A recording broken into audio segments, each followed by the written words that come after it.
Абайдың 4-ші қара сөзі.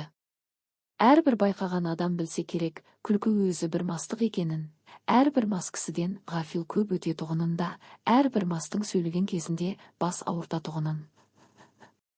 Бұлай болғанда күлкіге салынған кісі не шаруадан, не ақылдан, не бір келелік.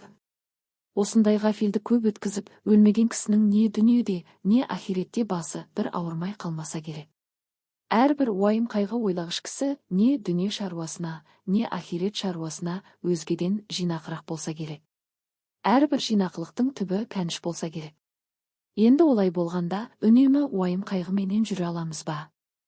Үнемі күлмей жүруге жан шыдай ма екен? Жоқ, мен үнемі уайым қайғыменен бол демеймін. Уайым қайғысыздығына уайым қайғы қылдағы, сол уайым қайғысыздықтан құтыларлық орында харекет табу керек, һәм қылу керек. Әрбір орында харекет өзі де уайым қайғына азайтады. Орынсыз күлкіменен азайтпа, орынды харекетпен азайт.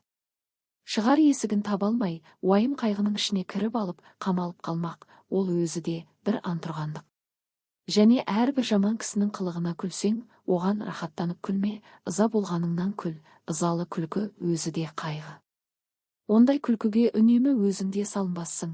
Әрбір жақсы адамның жақсылық тапқанына рахаттанып күлсең, оның жақсылықты жақсылығынан тапқандығын ғибрат көріп күл.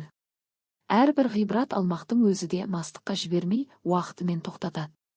Көп күлкінің бәрінде мақтағаным жоқ, оның ішінде бір күлкі бар ау. Құдай жаратқан орныменен іштен, көкіректен, жүректен келмейді. Қолдан жасап, сыртыменен бет аузын түзеп, бай-бай күлкінің әнін сәндеп, әдемішілік үшін күлетін бояма күлкі.